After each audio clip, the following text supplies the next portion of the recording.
Hello and welcome to another Fantasy Premier League video. My name is Steve and I've managed to pull myself away from the US presidential election today in order to bring my mind back onto FPL. So today we'll be taking a look at Amorim's United, discussing what I think will likely be his favoured lineup ahead of him taking over the reins next week ahead of game week 12. Now, his current club of Sporting just spanked Man City 4-1 in the Champions League this morning. And United have a very kind next three fixtures of Leicester at home, Ipswich away, and Everton at home in the next three immediate fixtures. So if you are looking for a short-term punt, we'll go through my current top picks.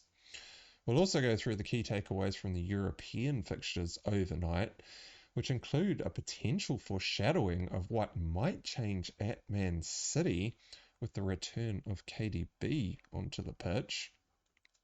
There are also some huge personnel changes in the Liverpool lineup this morning, who came away with a resounding victory. So, before we jump into it, make sure to give this video a thumbs up and subscribe to the channel, especially if you get any value out of the following content. Right, so Ruben Amorim has been confirmed as the new manager and will be taking control of the team from the start of next week ahead of game week 12. So that means Ruud van Nistelrooy will have his final game, or his final Premier League game, this weekend in game week 11. So for Amorim, he primarily deploys a 3-4-3 system, which does have a couple of variations, which we'll go through. But that consists of obviously three centre backs, which is a left centre back, and a right centre back. Two wing backs who sit on the left and right hand side of the middle four. Two central midfielders who will actually be responsible for getting up and down the pitch and linking up the play, and a front three, which actually, this is where the variation to the system comes in. Now, Amorim typically plays with a narrow two players sitting in behind the number 9, which is actually a 3-4-2-1 variation of the 3-4-3 system. However, sometimes he does play with an actual front three, so a more traditional 3-4-3 system, with the two narrow men instead playing out wide, holding the width. Now, both of these variations are very different systems to what United have currently been playing, meaning we'll likely see a change in starting personnel. Well, not likely, definitely, because we'll now have three centre backs on the pitch. But there'll also probably be a bit of a reshuffle around the rest of the team. Now, most importantly for FPL, this basically wrecks all of the expected stats for Manchester United, as the formation changes will be so dramatic, as the shift in how United will end up playing will be totally different. I mean, there are still some stats that will still be relevant, like goals minus XG, which is kind of a stat that indicates how good of a finisher players are. That finishing ability doesn't really change depending on the system. But of course, the amount of XG that a team generates will, and the amount of expected goals conceded that a team concede will obviously change quite a lot with a brand new system. Now, I actually think that the wing backs are going to be the most key players for FPL, as this style of system definitely benefits though the left and right mid of the midfield four, who will typically always be listed as defenders in FPL. Now, the current front runners are going to be Dello and Mazraoui.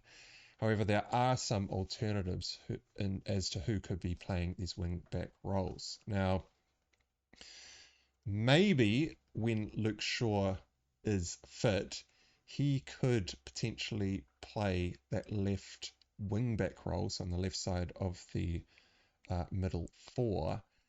However, I suspect that'll be too much ground for his injury-prone body to handle.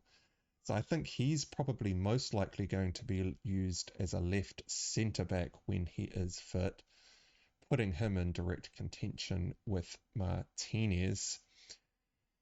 Now, I suppose there's a chance that Martinez could be used as the left wing back in the team, but I just don't think that his skill set is valid for a wing back. But who knows? I guess we'll see what happens there. Garnacho has also been floated as a player that might potentially be used in that left wing back role as well, which we will discuss shortly, as I think that is probably more dependent on how Amorim lines up the front three. Now, as I've mentioned, Ruud van Nistelrooy has been deploying a 4-2-3-1 system as he's been the interim manager. So we can't glean too much information from who's currently starting. However, he has got Dalot starting at right back and Mazraoui starting at left back currently. And those are probably the two players that Amorim will use, as we still have injuries to Shaw and Malacia. But even with those two players fit, though, I think Dalot and Mazraoui are probably still the front runners, as I'm not really sure that Malacia is up to it. And I've also mentioned that I think Luke Shaw is too injury prone to be covering that much distance. Now, the forward line will be quite interesting. Now, we'll either have Højlund or Xerxes playing in the number 9 role. Who knows who Amorim will end up favouring there, as neither have really been firing so far. So I think both are probably a complete avoid for FPL. Now, the narrow two men, which is Amorim's favoured variation of the 3-4-3 system, playing a 3-4-2-1. So the narrow two men sitting in behind the number 9 will be interchanging between holding the width, but as opposed to defaulting to being the narrow two players. And I think the most likely candidates for those two spots are going to be Garnacho and Rashford. However, if that happens, that would mean that Bruno Fernandes, will be playing a deeper role beside the main holding man, which I'm currently picking will probably be Ugarte. However, Fernandes might still be favoured more forward, given his creativity, which would mean that one of either Garnacho or Rashford would either be benched or playing out of position. Now, I suppose Rashford could even potentially play in that number 9 role. I mean, I guess there's a small chance of that happening. But let's just assume that Fernandes is playing as one of those two narrow forward men. Then I think this is where the idea of Garnacho being played as a wing-back has kind of come from. These are probably the guys out on YouTube that are thinking that Fernandes has to be playing more forward, which will probably see Garnacho revert to more of a wing-back type role. But I think Garnacho is by far our best attacker at the moment, so I would be quite surprised to see him moved into a wing-back position. Now, in any of the variations of where players might line up, this would mean in all of my chosen picks that both Casemiro and Eriksen will be left out of the squad, which I actually think we've needed to do for quite a while, as I don't think either player has enough energy to be effective in United's engine room. And so I'm actually really hoping that both players are left off the starting lineup. Now, would I take a punt on United for these next 3 fixtures? Now, if I had some spare transfers up my sleeve, of which I do not, I only have 1 free transfer heading into Gameweek 11, or if I was playing with a rotating bench, I think I'd be very tempted by these next three fixtures. Starting from game week 11, if we take a look at the immediate three fixtures, Manchester United go top for my fixture ticker with Leicester at home, Ipswich away, and Everton at home. Two home games, two promoted sides, Everton who are struggling. I mean, this could be a very good three fixtures for United to finally turn their season around. Now, Ruud van Nistelrooy will still have the reins this weekend, but Ruben Amorim will be in charge for that Ipswich away and Everton at home fixture, which will be the first two fixtures of United's complete formation shift.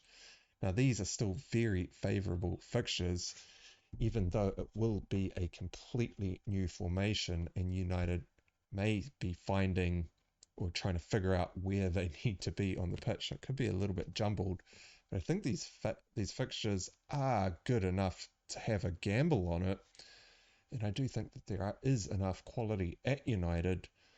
And even this 3-4-3 system is probably more favoured or more aligned with the set of players that we actually have at United. And so I think this could be United's turning point of the season.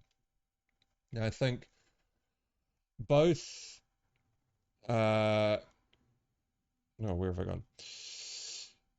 So the current two players that I would probably only be looking at if I was going to jump on this run of three fixtures would be Bruno Fernandes and Garnacho, one of the two. I definitely wouldn't be doubling up, with my front runner probably being Bruno Fernandes, as there is a small possibility that Garnacho is either dropped or potentially even playing as a wingback, although I do think that those chances are pretty slim. Now, I think both players definitely start this weekend under Van Nistelrooy, and I suspect that means that Ruben Amorim will also start both men in game week 12 as well, as I don't know if he'll want to alter the starting lineup too much in terms of the actual players, as there will be a bit of chemistry that would have been built up from United playing with each other over how long they've been playing together. The wingbacks will end up doing really well in this formation, though. So as soon as we get an indication of what Amorim is thinking in terms of who are going to be the front runners for those two wingback roles, they could be FPL gold moving forward, as they should be getting very high up the pitch and involved in the attack. I mean, think of players like Pedro Porro, Udogie, to a certain extent. Aït-Nouri at Wolves is also, playing as a wingback, getting very far up the pitch. And I think if we had Mazraoui nailed down for one of those wingback roles, I think he is the man that is most likely to flourish, as he is really confident on the ball, plays lots of intricate passes with lots of movement, is quite a forward-thinking player. He's always trying to look for that forward pass, and he puts in the hard yards on the pitch, making sure he also gets back and does his defensive work. So the wingbacks is probably a little bit too much of a punt right now, as it's very hard to determine who Amorim will favour, but I think they will be the long-term best picks at United. But for these next three fixtures, I'd be looking at either Bruno Fernandes or Garnacho. So from Europe this morning, Man City got pumped 4-1 by Sporting, Ruben Amorim's current team. Now Haaland blanked yet again, making me wonder how long I'm going to be willing to hold him for if this happens to continue. However, there may be a little bit of development however, there may be a little bit of changes happening in Man City, which may increase Haaland's chances in the coming weeks. I'll discuss that at the end of the Man City section. Now, Foden and Bernardo Silva started again in the dual cam roles, and Foden actually scored the only goal in the 4-1 loss. playing the full 90 minutes. Hopefully that means he's found his shooting boots, his shooting boots, and can finally pull me in some points this weekend. Lewis was also back in the starting lineup, also playing the full 90 minutes, showing that he was indeed being prioritised for the Champions League fixture through his 73-minute rest in the Premier League last weekend. Now, Walker and Ake were both on the bench, left completely unused. Simpson Pusi played the full 90 minutes, starting alongside Kanji in the central back role. Nunez also played, I think he got the full 90 minutes as well, out at left wing again. But the key development at Man City was Kevin De Bruyne. Now, Kevin De Bruyne, as I mentioned in my earlier video, was on the bench in game week 10, but he was left completely unused. Now, he did come off the bench in the Champions League fixture today. He only came on in the 84th minute, though, and he came on just after the fourth goal went in. So the game was basically said and done. But what was most interesting is that he came on for Mateo Kovacic. So I'm starting to wonder if KDB might end up being the Rodri solution when he's back to full match fitness. Now, it could just be that Pep brought on KDB for Kovacic as he was trying to throw as many men forward as he possibly could to try and somehow steal back a 4-1 deficit. Although I think that's probably unlikely. I suspect he's probably just getting KDB onto the pitch to try and get him back into playing some football. And the fact that he came on for Kovacic is quite interesting. He might end up playing that Rodri role.